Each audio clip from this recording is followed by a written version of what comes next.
जश्न की बात तो है, पर उन्हीं के लिए जो कि दारू, शराब और इन पढ़ाई के भी लोग जो ठेके इन्होंने खोल रखे हैं। इन्होंने कुछ दिखावा भी आजकल चालू कर दिया है मंदिरों में जाने का। ये हमारे ऊपर से केजरीवाल जी से ही चलता आ रहा है। जो हमारा 24 का इलेक्शन हुआ है, जहां पर इन्होंने समझ लिया है कि हम जब तक हिंदू वोटर्स को अपने तरफ नहीं लेंगे तब तक हमारा जो पोल है वो खुलता रहेगा। इन्होंने अच्छा सा एडवर्टाइजमेंट कर रखा है, एक के साथ एक फ्री। विद्यालय से निकलते हैं शराब के ठेके पर जा रहे हैं। क्या ये सही है इनका ये मॉडल? जश्न हो रहा है, मैं मानता हूँ, लेकिन उन्हीं के लिए जो भ्रष्टाचार में युक्त हैं और उनको ये सही लग रहा है। आप रिहा किए, इसका मतलब ये है कि कहीं ना कहीं वो बेगुनाह ही थे, तभी तो आप रिहा किए। नमस्कार, मैं सचिन कुमार, आप देख रहे हैं न्यूज़ ट्यूब भारत। तो भैया मनीष सिसोदिया की जमानत हो चुकी है। आम आदमी पार्टी कार्यालय में जश्न मन रहा है। उनका दिन भी बहुत व्यस्त रहा। वो पहले हनुमान जी के मंदिर में गए, उन्होंने वहाँ पे प्रार्थना करी, उसके बाद आप कार्यालय पहुंचे और वहाँ पे जाके प्रेस को संबोधित करा। अब ये बात है कि उन्होंने अपने भाषण में बहुत सारी चीजें बोली, बहुत हमलावर रहे बीजेपी के प्रति।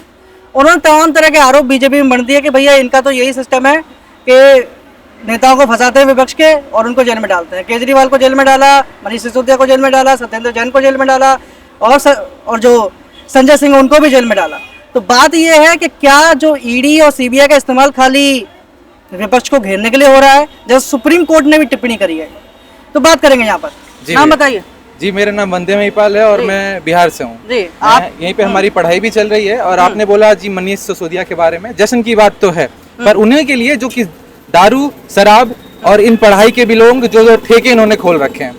बहुत अच्छी बात है। इन्होंने कुछ दिखावा भी आजकल चालू कर दिया है मंदिरों में जाने का। ये हमारे ऊपर से केजरीवाल जी से ही चलता आ रहा है। दिखावा कर रहे हैं, ऐसा क्यों? मतलब बिल्कुल दिखावा है। जब आपको जिस इंस्ट्रिक्ट पे बात करनी चाहिए उस पर आप करते नहीं हो और आदमी को इमोशनली आप उस जगह पर लेकर जा रहे हो। जैसे वो अगर जैसे मंदिर जा रहे हैं तो उनका पर्सनल ये होगा ना। ये चीज पहले हो सकता था, लेकिन जो हमारा 24 का इलेक्शन हुआ है, जहां पर इन्होंने समझ लिया है कि हम जब तक हिंदू वोटर्स को अपने तरफ नहीं लेंगे तब तक हमारा जो पोल है वो खुलता रहेगा। आपने ईडी और सीबीआई की भी बात की, लेकिन ये कितने हद तक सही है आप इस चीज को समझिए। अगर जो गलत है उसको गलत है। अब अगर हम गलत कर रहे हैं और सीधा हम बोल दिए कि नहीं अब गलत नहीं है, ईडी सीबीआई गलत है, ये सरकार के उसमें है। नहीं, जैसे ईडी और सीबीआई भी आरोप लगते हैं कि 95% जो इनके केसेस हैं वो विपक्ष के नेताओं के खिलाफ है। जी, ऐसा बीजेपी के नेताओं के खिलाफ नहीं है। ऐसा नहीं है। आप जिस जगह पर हो, आप दिल्ली है, ये सेंटर है, यहाँ से ही अगर हम पूरे देश को कंट्रोल करने की बात कर सकते हैं। हमारा रोल मॉडल हम सबसे पहले दिल्ली की बात करें। अगर वही गलत है तो बाकी पर हम क्यों कर सकते हैं?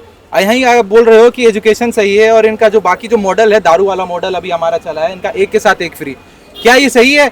हमारे यहाँ पर विद्यालय है, 100 मीटर के बगल में ठेके हैं, 16-17 बच्चे एज होते हैं, 11वीं 12वीं के। कुछ बच्चे को अगर ले लो, कुछ उसमें सही होते हैं, कुछ गलत भी होते हैं। विद्यालय से निकले, इन्होंने अच्छा सा एडवर्टाइजमेंट कर रखा है, एक के साथ एक फ्री। विद्यालय से निकलते हैं शराब के ठेके पर जा रहे हैं। क्या ये सही है इनका ये मॉडल? बिल्कुल भी नहीं।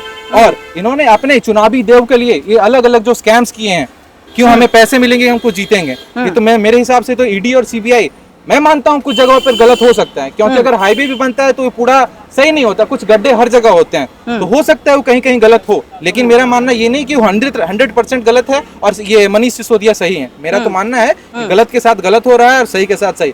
जश्न हो रहा है, मैं मानता हूँ, लेकिन उन्हीं के लिए जो भ्रष्टाचार में युक्त हैं और उनको ये सही लग रहा है। भ्रष्टाचारी जश्न मना रहे हैं। कौन जश्न मना रहा है भैया? भ्रष्टाचारी क्या जश्न मनाए?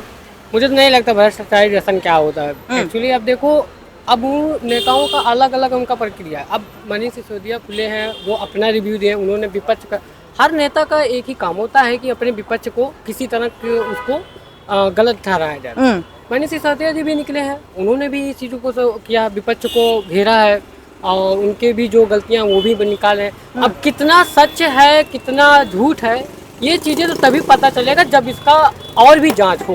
मुझे जहाँ तक नहीं, जैसे जांच 16 महीना 17 महीना बाद वो जेल से बाहर निकले हैं, अभी तक ट्रायल ही नहीं खत्म हो रहा है, तो बात तो यही है ना। ये तो यही चीजें हो गया कि अगर मान लीजिए सिस्टम इसका मतलब फिर खराब। अगर मुझे कोई भी आप जांच कर रहे हैं, आपके हाथ में सारी चीजें, सेंट्रल आप मोदी जी के हाथ में है, सब कुछ आपके हाथ में है, तो जो भी एक्शन लेना आप तुरंत एक्शन लीजिए। आखिर कहीं ना कहीं ये चीजें तो है। आप रिहा किए, इसका मतलब ये है कि कहीं ना कहीं वो बेगुनाह ही थे, तभी तो आप रिहा किए। ऐसा तो हो नहीं। ये तो कह रहे हैं कि अब कोई ना कोई तो वजह होगी। मतलब जब सुप्रीम कोर्ट अगर उनको जमानत दे रहा है तो इसका मतलब उनमें गलती तो नहीं होगी। सुप्रीम कोर्ट से जमानत मिला है तो बहुत अच्छी बात है। ये आप कह सकते हो कि अगर चोर है, चोर की दाढ़ी में अगर तिनका निकल गया तो चोर नहीं है। केजरीवाल जी हमारी जो माननीय मुख्यमंत्री हैं वो सब कुछ ठीक है, लेकिन जब इलेक्शन की बात है तो उनको क्यों बाहर निकाल दिया गया? ये किस तरह, अगर जो आरोपी है वो आरोपी है, जो गलत है गलत है। अगर आप बीच में किसी को आप बोल दिए नहीं आप सही हो, आप इलेक्शन करके अपना जाओ आप प्रचार कर लो, जितना आपको अपने वोटर्स को आप मोनोपोली कर सकते हो उतना कर दो, भारत गंदा है, भारत में ये चल रहा है, हमारी सरकार गंदी, इतना आप बता दो। लेकिन आप ये क्यों नहीं देख रहे हो आप गलत हो, आप इस कारण से आप जेल में हो। आप हमारे, तो मैं मानता हूँ सुप्रीम कोर्ट कुछ मायने में सही रहता है, कुछ मायने में वो भी गलत हो जाता है। अच्छा ऐसा है क्या, सुप्रीम कोर्ट गलत रहता है कुछ मायनों सही हो जाता है, ऐसा है क्या?